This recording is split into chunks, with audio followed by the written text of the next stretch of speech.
This is News 25 at 10. 2 at 10. We're going to get the job done, and we're going to get it done this week.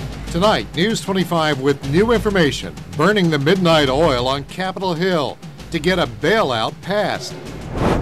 The answer is not more government intervention. News 25 gets up close to the politics behind the bailout. We talked to organizers of a planned protest targeting Congressman Brad Ellsworth, who voted for the rescue.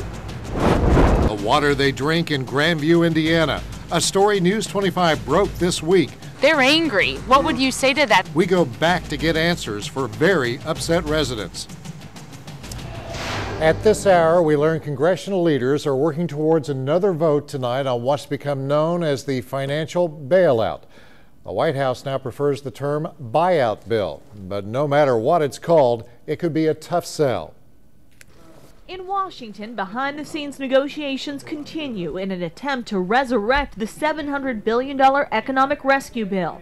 A day after the House of Representatives failed to pass the plan, sending stocks plummeting, President Bush tried once again to convince Congress to act now. The reality is that we're in an urgent situation, and the consequences will grow worse each day if we do not act. But the president is having a hard time selling his plan. A new ABC News Washington Post poll shows 70% of Americans disapprove of the job he's doing, a record for any president. John McCain and Barack Obama each called the president Tuesday morning, offering ideas to push the bill forward. Despite Monday's vote in the House, the Senate will vote on the plan on Wednesday, and a bipartisan group of senators urge their House colleagues to stop playing politics. The blame game needs to end, and we need to move forward on doing what's right for our country. This is not the time to fix the blame. This is the time to fix the problem. The stock market did rebound a bit on Tuesday, but there was a huge jump in the interest rate that banks charge each other to borrow money. And experts warn the credit market is shutting down. Christiane Klein, ABC News, Washington. New at 10, local protesters prepare to rally against a tri-state congressman for the vote he cast on the bailout. News 25's Scott Atkins is live in the newsroom and talks to all sides tonight. Scott? Brad, local legislators are taking heat after casting their votes for and against the bailout. Tonight we learned some voters are saying enough is enough.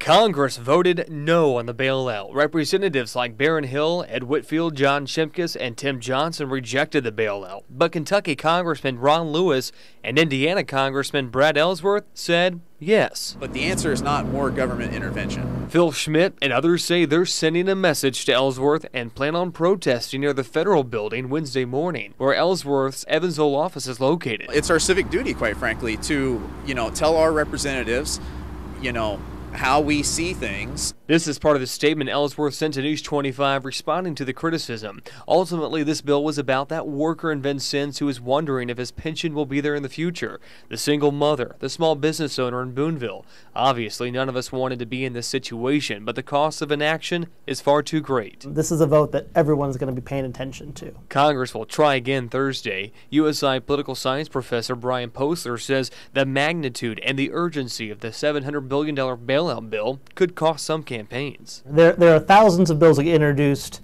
in a given Congress. There'll be hundreds of roll call votes, but the vast majority of the American public really only pays attention to a small number of votes. But none could be as important as the vote that happened this week in this entire Congress. We did put in a phone call to Republican Greg Good's office, Ellsworth's opponent. Our phone calls were not returned. Scott Adkins, News 25. And for the latest on the financial crisis, keep it right here for Nightline immediately following News 25 at 10.